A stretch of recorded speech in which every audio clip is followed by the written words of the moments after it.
বিভিন্ন জনকে আল্লাহ তাআলা বিভিন্ন মেয়াদে জাহান্নামে দিবে আমল না করার কারণে। কথা কি বুঝতেছেন? ঈমান ছিল ভালো, একটা গমের সরিষার দানার মতো ঈমান ছিল। ঈমান থাকার কারণে সে আমল না করার কারণে জাহান্নামে গেছে। আল্লাহ তাআলা একদিন ফেরেশতাকে ডাক দিয়ে বলবে, জাহান্নামের ভেতরে কিছু আমার বান্দা আছে, ঈমানওয়ালা বান্দা, ওদেরকে জাহান্নাম থেকে বাই করে জান্নাতে দাও। আল্লাহর ফেরেশতারা জাহান্নাম থেকে কিছু ঈমানওয়ালা আল্লাহর বান্দাকে বাইর করবে। দেখবে আল্লাহ বান্দাগুলি কয়লা হওয়ার মতন কালো হয়ে আছে। কিসের মতন? কয়লার মতন কালো। ফেরেশতা বলেন, আল্লাহ এদেরকে জান্নাতে দেওয়া যাবে না। কয় কেন? কেন? কয় এদেরকে জান্নাতে দিলে জান্নাতের পরিবেশটা নষ্ট হয়ে যাবে। আল্লাহ কয় টেনশনের কারণ নাই, জান্নাতের সামনে একটা গাছ আছে, গাছের নিচে নাহারুল হায়াত নামে নদী আছে, ওই নদীর ভেতরে ওদেরকে গোসল করা দাও।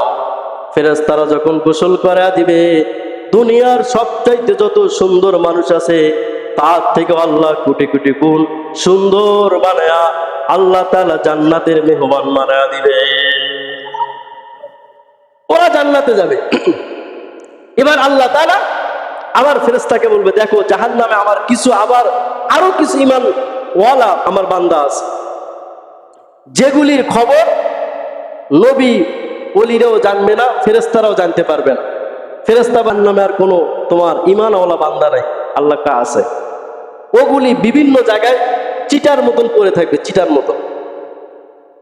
হাদিসের মধ্যে আছেন আল্লাহ তাআলা কি করবে? কুদরতের হাত জাহান্নামে দিবেন। সুবহানাল্লাহ বলেন। আপনারা যেমন কোদাল দিয়ে কাছে আনেন, ঠিক কিনা? কোদাল দিয়ে কাছে আনেন না, কি বলেন? আল্লাহ তাআলা কুদরতের হাত দিয়ে ওই চিটার মতন যেগুলি কিছু ঈমানওয়ালা জাহান্নামী থাকবে, ওদেরকে আল্লাহ তাআলা কুদরতের হাত দিয়ে কাছায়া আল্লাহ তাআলা ওই নদীতে গোসল করায়া আল্লাহ তাআলা জান্নাতের মেহমান বানায় দিবেন। সুবহানাল্লাহ। সর্বশেষ একজন জাহান্নামীকে আল্লাহ তাআলা বাহির করবে, জাহান্নাম থেকে বাহির করে জান্নাতে দিবে। এটা মুসলিম শরীফের মধ্যে আছে।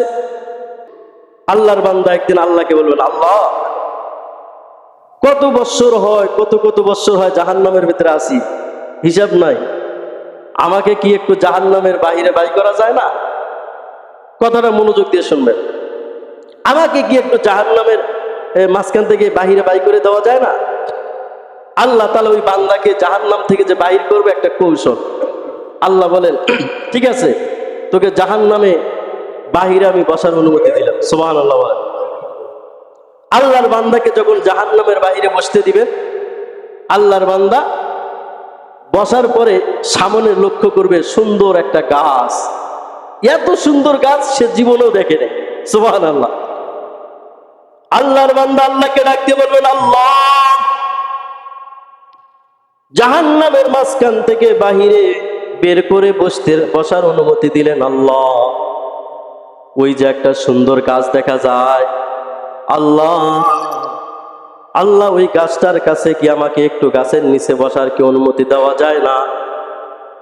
আল্লাহ বলবেন, কিরে বান্দা, তোকে আমি জাহান্নামের বাহিরে বের করে বসতে দিয়েছি, তুই আমাকে ওয়াদা দিয়েছিস যে আর আমি কোনো কিছু আবদার করব না, আবার কেন আবদার করিস? আল্লাহর বান্দা বলবেন, আল্লাহ মেহেরবানি করে যদি বসতে দেন। আল্লাহ তাআলা বলবেন, ঠিক আছে বান্দা, তোকে আমি ওই গাছটার নিচে বসতে দেব, কিন্তু সত্য হলো গাছটার কাছে বসার পরে আবার কোনো কিছু আবদার করবি না, ওয়াদা দে। আল্লাহর বান্দা বলে, আল্লাহ ওয়াদা দিলাম। আল্লাহর বান্দাকে গাছের নিচে নিয়ে যাবে, গাছটা থাকবে রসালু। আল্লাহর বান্দা রস পান করবে। সুবহানাল্লাহ। পান করার পরে আবার সামনের দিকে তাকায় দেখবে এই গাছটার থেকে আর ওই গাছটা আরো সুন্দর। আল্লাহর বান্দা আল্লাহকে বলবেন, আল্লাহ ওই যে একটা সামনে সুন্দর গাছ দেখা যায়, ওই গাছটার নিচে কি একটু বসার অনুমতি দেওয়া যাবে নাকি? আল্লাহ বলবেন, কিরে বান্দা, তুই না কিছুক্ষণ আগে ওয়াদা করছিস, আবার ওয়াদা ভঙ্গন করিস, মানে কি?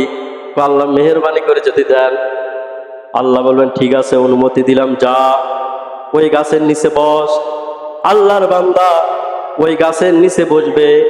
বসার পরে আল্লাহর বান্দা ওখান থেকে কিছু আল্লাহর জান্নাতটা দেখতে পায়, আল্লাহর জান্নাতের গেট দেখতে পায়। উকি ঝুঁকি মারে, পুরো জান্নাতটা দেখতে পায় না।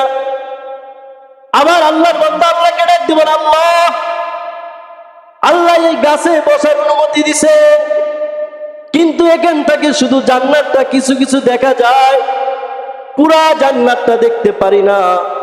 আল্লাহ মেহেরবানি করে কি পুরা জান্নাতটা দেখার জন্য একটু সুযোগ করে দেওয়া যায় না? আল্লাহ বলেন, আবার ওয়াদা খেলাপ করতে চাস? আল্লাহ মেহেরবানি করে যদি আপনি একটু বসার অনুমতি দেন। আল্লাহর বান্দাকে যখন জান্নাতের গেটে বসার অনুমতি দিবে, আল্লাহর বান্দার জান্নাতের গেটে বসবে। গেটে বসার সঙ্গে সঙ্গে জান্নাতের গেট খুলে যাবেন। সুবহানাল্লাহ। জান্নাতের গেট খোলার সঙ্গে সঙ্গে জান্নাতের ভিতরে যত নাজ নিয়ামতগুলি আছে সব আল্লাহর বান্দা দেখে ফেলে। আল্লাহর বান্দার নাজ নিয়ামতগুলি দেখার সঙ্গে সঙ্গে বান্দার অবস্থা দ্বিগতি হয়ে যাবে।